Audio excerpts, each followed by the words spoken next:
Welcome to Concession Impressions, weekly podcast about impressions of movies. Bada boom. Bang. Bang. Drop. This has been the worst. Let the bodies hit the floor. Let the bodies hit the floor.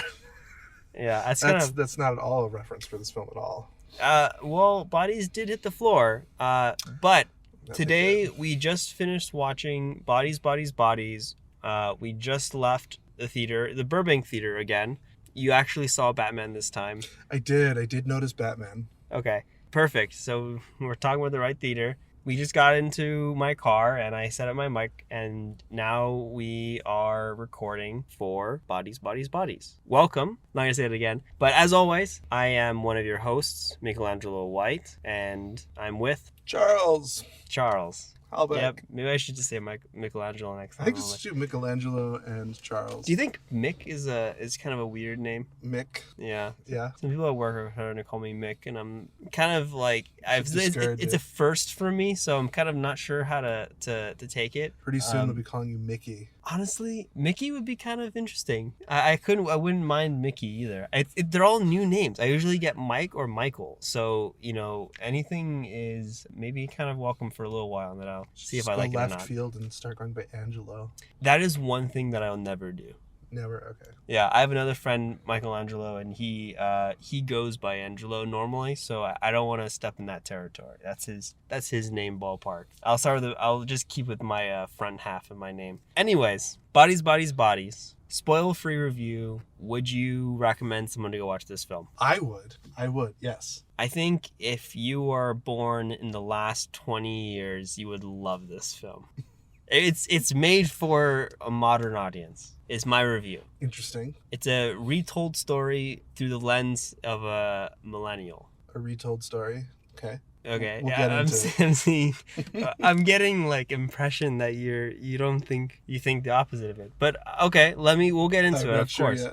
Okay, sure. I think I agree with that. It's a story that it has a strong allegiance to several genres. If that's what you're. I'm saying that like the story. Well, retold, I guess maybe, I don't know. Sometimes in the moment, I can barely speak English. So what I meant was that definitely this story is, in terms of the genre, right? Like the kind of murder mystery has been done before, and it's been done again. Like this is just another version of it, Mm-hmm. I saw a lot of people talking about it like it was a slasher film, which it really isn't at all. It's a whodunit. Yeah, honestly, my take on it first was like, when I saw the trailer, I was like, all right, this person during the pandemic discovered, like most people among us, and just played Among Us for like a year straight and was like, I should write this into a script. And then everyone was like, yeah, that's great. Let's get a big name behind it. Or like a not so big name, but someone will recognize it. Oh, Pete Davidson. Okay. And then they made the film pretty much. I'm going to sound really pretentious here. And I'm going to say that it's more inspired by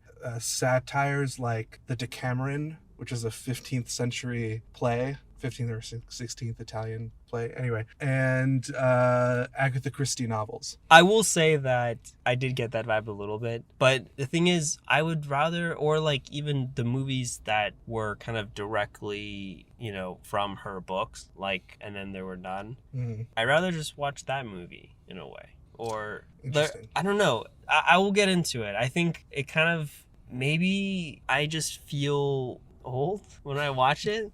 Like, I just feel like I didn't really connect. Like, every character felt too millennial to me. So that's the question, because it's somewhere in between, I think, between millennials and Gen Z. Like, it's like the young millennials or the oldest Gen Z. That's who these people are. Except for the one guy played by Lee Pace, who's the old vet. Yeah. The old vet. But before, should we, I guess, like, I kind of want to start saying things, but I don't want to spoil anything. So before we get into it, I would say, I already said my answer. If you're young, you'll like this film. I think if you're older, you'll still like the film, but I think a lot of you might not get it. I think there's a lot of, like, jokes that are, like, kind of young, Well, they're self-referential jokes. Like, they're making fun of young people. Yeah. like you can tell the writer is young and they're making fun of kind of They're apparently trying not to... as young as you would expect. Oh, So I okay. did look that up. I did actually look that up too because I was kind of curious, and I didn't look at their age, but it seems like that was a interesting thing. Okay, so All the actors enough are said. fairly young. Yes, all the actors are young, Except for Lee Pace. who again is playing an older He's playing feller. the older weird guy. So The one older guy that's in every young person's party. yeah, so yeah, you'd say go watch it. I'd say it is a must-watch for this year. Okay. I really enjoyed it. All right, you heard it here first, I guess. All right, well, that's our spoiler-free review. Let's go into the nitty-gritty. Let's reveal who the killer was. Dun dun dun. It was in all of us all along, in a way, right? Sort of. Yeah. Everyone and no one was the killer, in a way, which I kind of did like a little bit. Yeah. But I like the trope of like the all of us did it or all of us had a piece in it killer trope. yeah, Which is very Agatha Christie. Agatha Christie novels often have multiple people who are in some way involved in the killings. mm-hmm. Yeah, I mean, that's true. But the thing is, like, I don't know. I don't know if it's just like the movie was good and I just didn't want to like it, so I'm just kind of like trying to find reasons not to like it. But like, How do you feel about like juvenilian satire? I guess I don't like it because from watching it, and I'm just kind of like, no, I don't know. The thing I just don't like about it was it feels like it's going to be a normal thing from here on. Does that What do make you mean? sense? Like, I feel like, so then I kind of want to go into a little bit of the writer here because I think it's going to be, important information for my point. And that is, I kind of looked up the writer because I was like kind of interested to see who wrote this script. And I saw that like this was pretty much their first screenplay. Mm-hmm. And they didn't really write anything. They have like one short story that they wrote and was like huge online. And then they struck a deal for like $1 million to write a book. And then they also got the deal to write some screenplays. And this is like their first screenplay. And from what I read from what the short story was about was like a modern telling of online dating. And, Remember what it was called? Because I didn't look up the writer. Oh, I thought you said you looked up the writer. I looked up the director. Excuse me. So the writer... Sarah DeLapp. Yeah. As well as Kristen Rupenian, Chloe Okuno, and Josh Sharp. Oh, wait. And So, Aaron Jackson. sorry. So then the story, not the screenplay. The story is by Kristen Rupenian. and the screenplay is by Sarah DeLapp. So Kristen is the person I'm referring to in this situation. So they wrote a short story called Cat Person, and then I think from that they kind of wrote a few things. She's 40. I guess so, yeah. But I mean, anyways, what I'm trying to say is that it kind of resonated with younger people because they said, hey, this kind of feels like how I feel with dating apps and with my experience as a younger person. And I think this movie can kind of like, it hits a lot of those points where it's like, wow, I feel like, having a relationship or, dealing with, or like the one girl who was like, oh, I have a podcast, and then like, oh, they're like, I know their star sign but I don't know their last name or something like that, like there's like all these things. It's like, oh, okay, yeah, if that's kind of how everyone talks right now and that's how everyone is, and it's just kind of like, I think it's gonna resonate with a lot of people and I think a lot of people are gonna like it, but it's gonna be like, it's kind of just like, wow, I really like this movie because it's like, it's so unique or something like that, right? But the story has kind of already been told. And I feel like it's already been done. It's just kind of like repurposed for a younger audience. It kind of felt like when Justin Bieber was famous and then he played with Paul McCartney and everyone was like, wow, I can't believe, Justin Bieber is giving a chance to this old guy. And everyone like, it's like, no, he's like a legend. So I kind of feels like that, where everyone's be like, these new movies that are kind of targeted at a younger audience, the younger audience are going to be like, wow, this movie's so great, it's so unique. But little do they know that it kind of harkens back to all these other movies that clearly it was inspired by, which I think do a great job, if not even a better one. And I kind of feel like there's going to be a disconnect with. That's kind of like my take on it. I feel like it's more of a like it's a whodunit, which is what it's kind of referencing, is a bunch of whodunits, I think, and also a sort of really interesting discussion of privilege, class, gender, race, sexuality. There's a lot of things that I think are going on in the background that I found particularly enjoyable and interesting. And then I do think it's sort of like a rehashing of a whodunit, but for the chronically online folks. I don't think it necessarily has to be somebody who is young, because I don't think you or many of the people who are in our age group necessarily fit this mold, but it's just choosing to like specifically talk about the chronically online people of our generation. Yeah. And their self-destructive qualities in particular. So I guess to spoil it. Yeah. Or do you want to hold out to spoiler? I guess that aren't we already in the spoiler? We already spoiled a lot of it, so I mean. Alrighty, but to spoil it, they all end up basically killing each other, and the first death that causes the pandemonium was actually just an accident, a TikTok accident, a self-destructive self-own caused by what's his face's character, Pete Davidson's character. Yeah, and I guess my theory or my idea behind it was like, okay, they are all like drunk and high off their mind, and then someone died after playing a game similar to Werewolf or Among Us, where they, there's a murder and they have to figure out who the murderer was, and then, someone dies and they're like automatically assume that someone killed them. And then if you played Among Us, then maybe this will make sense. I don't know if you played Among Us or not. I did. I love killing my friends. So in the game, you can vote people off, right? And you can kill them. Yeah. That definitely does happen in this, too, where they're like, oh, it's definitely this person, and then things escalate and they accidentally kill them. That's kind of how 2 of the deaths happened. Yeah. Okay. Then I forget how other people died. One person, like, slipped accidentally. They never, we can go in order. So Pete Davidson slashes his own throat, and then the Russian girl bashes the veterinarian vet. Key information there. Veterinarian vet over the head and crushes his skull. Then the girlfriend Emily is her character's name, played by Chase Sui Wonders, she ends up just accidentally falling down some stairs and smashing her own skull in. And then Rachel Sennett's character gets shot, and then Maya Harold gets thrown off the stairs. Yep. And then that's everybody that dies.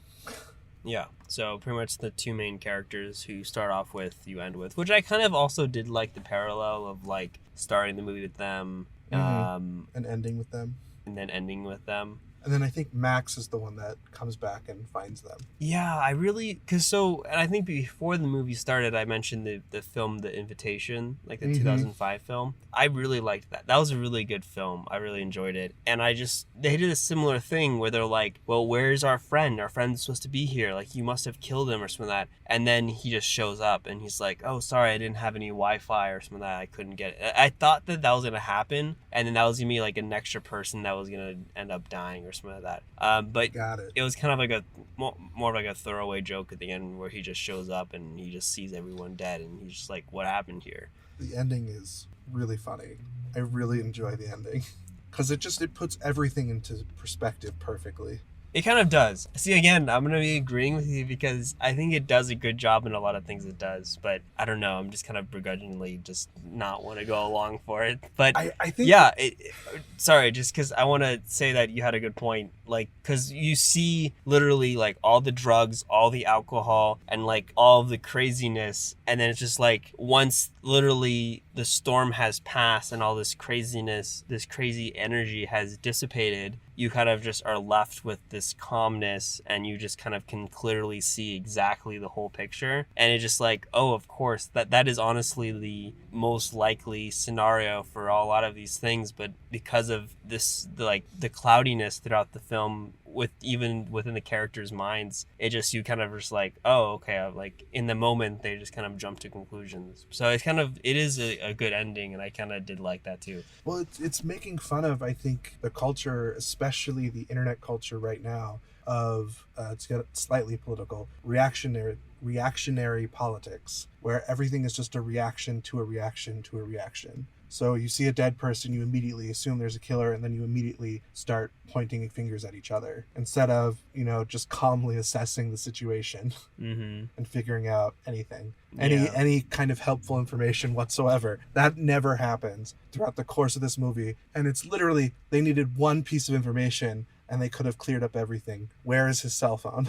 Yeah, that's true. And you're right, because throughout the entire film, they're always just like, oh, you didn't say this. And then they all kind of just like, yeah, that's right. And they all kind of turn on that person immediately without ever thinking about it.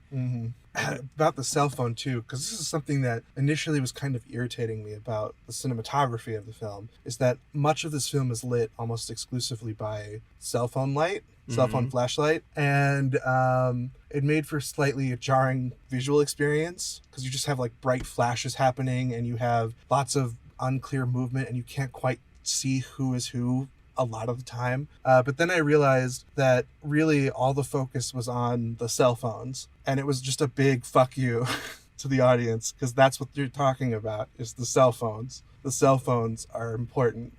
That's all these people care about. That's why they're holding on to them for dear life. They are literally tethered. The Russian girl is literally tethered to it with a string around her neck. That's true. That's all good points. Yeah. I think it is a really interesting dissection of the internet age in a whodunit format. And I think it's pretty stylish, generally speaking. I think it's well made. And the best part about it, it's an hour and a half long. That is true. I do like it. Again, all these points are great. And I do appreciate that it, especially coming off of last week watching Bullet Train, which felt like too long. Mm-hmm. I think this was paced really well, and it did feel, even after the end of the hour and a half, I was like, oh, it feels actually almost longer than it, because you kind of are in the, like, you escaped from it a little bit, where you're like, how long has it been? I'm not really sure. Oh, it's only been an hour and a half. Oh, this feels like a good amount of time. This is where it should end. So I will say that is a good point for it as well. But I mean, obviously, it just isn't to your taste, which is fine. You don't have to like every movie. I mean, this podcast is definitely opinionated. Our ranking system is on our favorite concessions, so I mean, obviously, exactly, it's an opinion. But yeah, I mean, I think it's really well done. I think the writing is great, the direction is good. I think also Pete Davidson, even though he's not in the film for long, are some of the funniest moments as well. Oh, he's the only one that's like an actual comic. True. I wonder how much say he had in the script or those things. Because I doubt very much. He was just kind of a perfect fit for that role, though. This perfect fuck boy. Yeah, I guess so. I'm sure he fucks.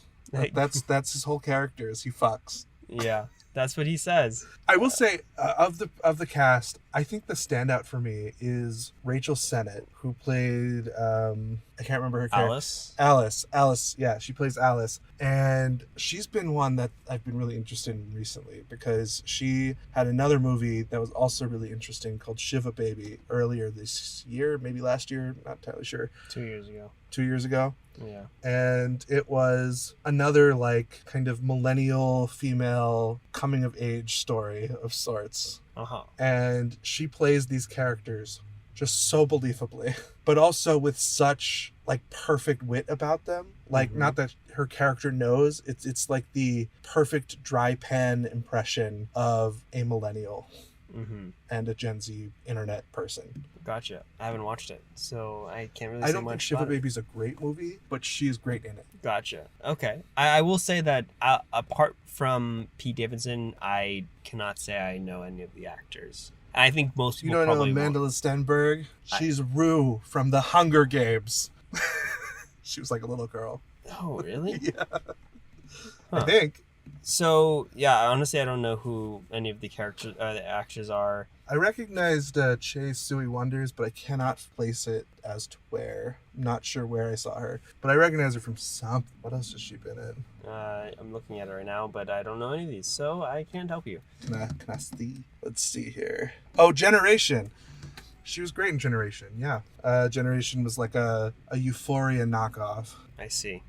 Okay, so I guess stepping aside from characters and story, technically, I think it, it felt like kind of low budget. It's like all one location. Well made low budget though. There's a distinction. True.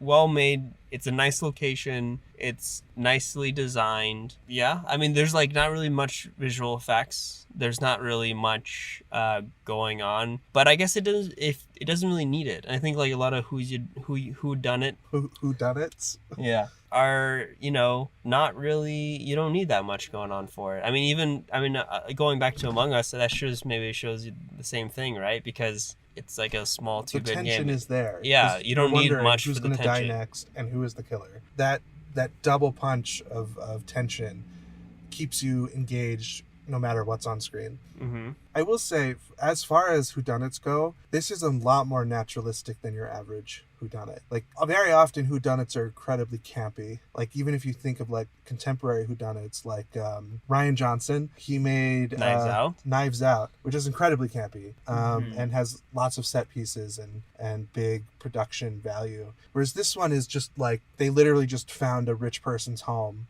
and filmed inside of it, and hired Pete Davidson for a day. Yeah, and then like this literally could have been shot over a weekend. It could have, and I think it's also a great COVID film. Yeah, because I'm sure that they could have had like. You know what was really great about it? I think it probably was shot under COVID restrictions, but they didn't say that they were all clustering there for COVID reasons. So you don't really think about COVID. Yeah, actually, that would have been an interesting addition. They could have just added it to it. That would have made it very much like the Decameron. The Decameron is about a bunch of very wealthy people who escape to a villa to escape the Black Plague. Interesting. Okay. I will say, like, the likability of the characters, I wonder if that's what you're reacting to, because that's one of the things that is kind of notable about this too, is that we don't have a detective character that we're like rooting for, and everyone is awful.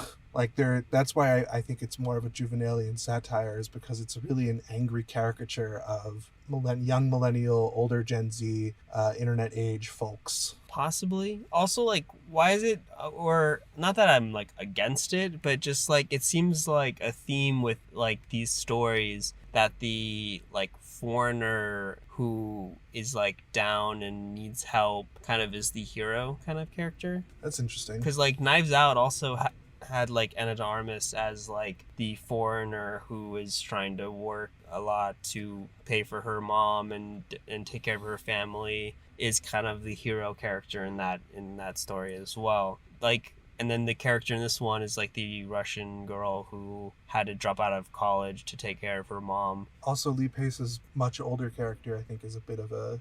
He doesn't fall for like Pete Davidson's toxic masculinity trap early on. He gives himself away, steps away, doesn't get angry, doesn't start a fight. He's actually, throughout the entire thing, he handles everything much better than everyone else. Yeah.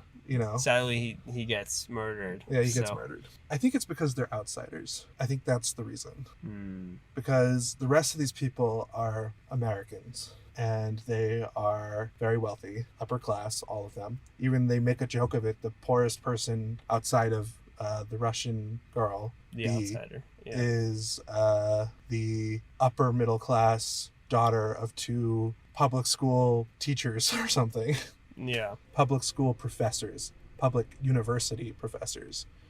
But big distinction there. Yeah, maybe that is what it is. I think like none of the characters were relatable. I'm also maybe not like a huge, even though I'm in tech or kind of like I'm in film, so like maybe I should be in tech more or like on social media. I think I'm just not as much I think you're just well adjusted. Possibly. Because like also like I don't know, and besides that, I just think that none of the characters, like you're saying, besides I've got the character's name, but the old guy, the vet, Lee Pace, that's the actor.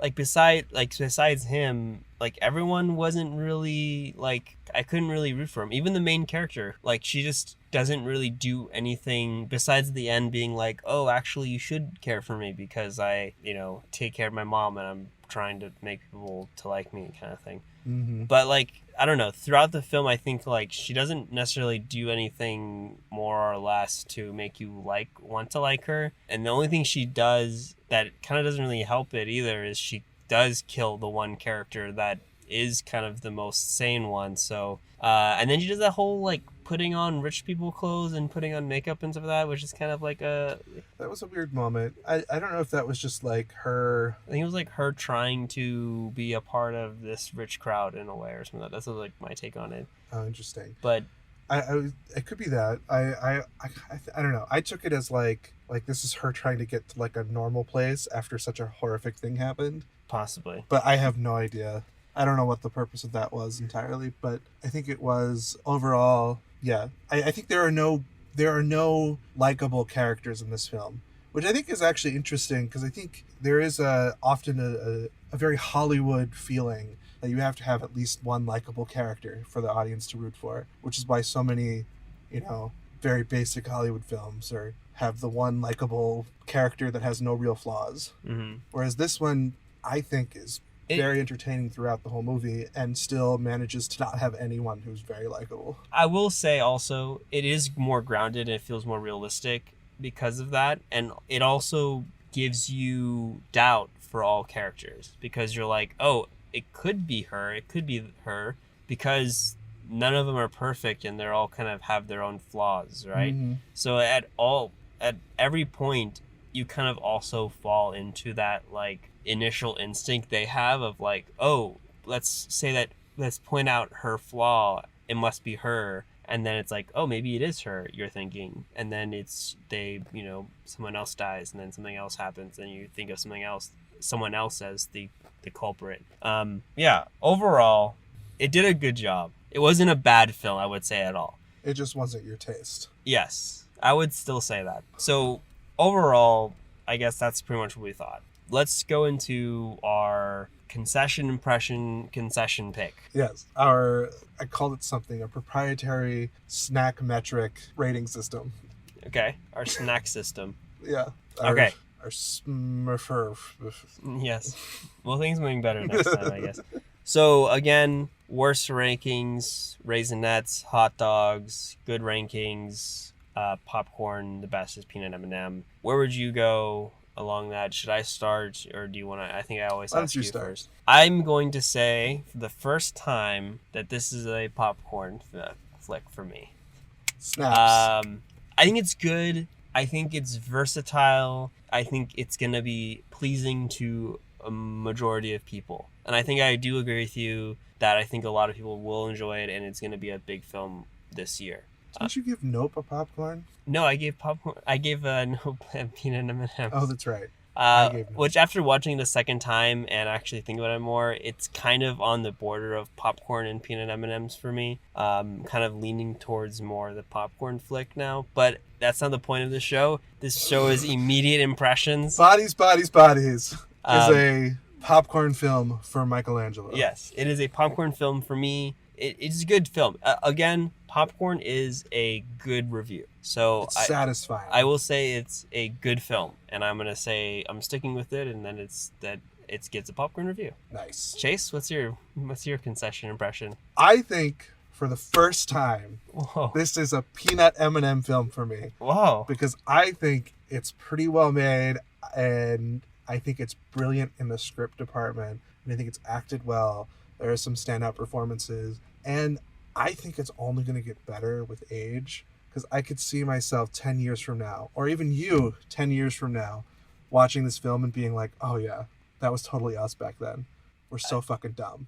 Honestly, though, when they were talking about the podcast thing for a while, I was like slightly cringing. I was like, ooh, that's literally us. See, that might be the real thing, is that you don't like cringe comedy. I do. I love cringe comedy. Maybe, I don't know. Like, you cringe and you get really uncomfortable. I cringe and I just like sit there and bask in it because that's my life. But I don't know. Anyway, maybe it was too real for me. Like an Too awakening real. of just like, is this what I've become? this is what we all become. So, but nice. I ate my own words because last week I said you only give popcorn as an answer. So, we're only 3 episodes in, so we'll see. Yeah. But can't wait to give my first raisinette. I actually am pretty excited. I think we'll make a big big event out of it. Maybe if we have to stop. See, this is the problem. Is I've only picked movies for our schedule that I know I'm going to enjoy. We just pick out the new films. Is that not how we're doing this? Well, we didn't see Vengeance this weekend or Prey this weekend or a bunch of other films. What's the one with Idris Elba where he's battling a fucking lion, a CGI lion? Oh, we didn't pick those. Yeah, that's true. I mean, we can only pick so many films in a week.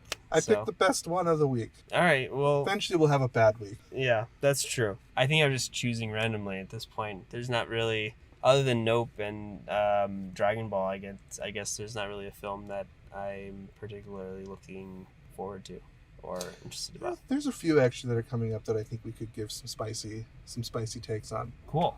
Well, any last comments about the film? I think... Maybe I will have to rewatch it, and maybe over a course of a few viewings or a few years, my impression will become peanut M&Ms. But currently, we got a popcorn and peanut M&Ms together, even a better concession, I would say. So that would be a nice mix. Mm-hmm.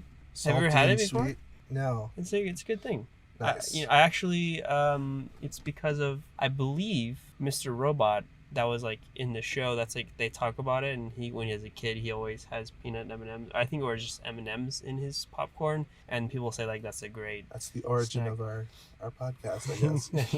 Yeah. Anyways, I think. So last words. Bodies. It's a living. It's a living. They're dead. They're all dead. So it's not a living. They're okay. Well, I don't know. Go watch the film and just whatever. Just tweet about it and TikTok about it. Do what you do, millennials. Even though I'm one of them. Even though I'm a part of this group, am I a part of this group? I don't even know. How old are you? 27. Yeah, you're like a young millennial. Mm-hmm. We're kind of on the cusp, and why choose? Let's be both. Yeah.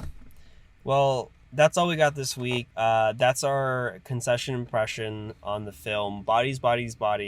Out now, out later. It's out. The bodies are everywhere. And it's an A24 film, so you'll know there'll be tons of people repping it constantly, obnoxiously, forever. Yep. Well, we hope you like our review. See you next week with another concession impression.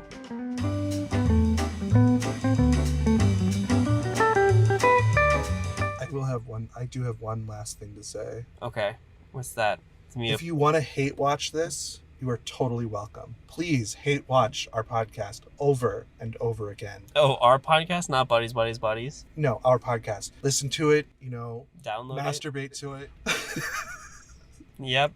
Whatever you want to do to it, as long as you're playing it. Don't do that one. Play it in the background constantly. Yeah. Your alarm clock. That too. That sounds like a good idea. Not the first thing you said. That was the second thing I said. All right, don't do the second thing Chase said, but everything else, sure. All right, guys. See you next time. Bye.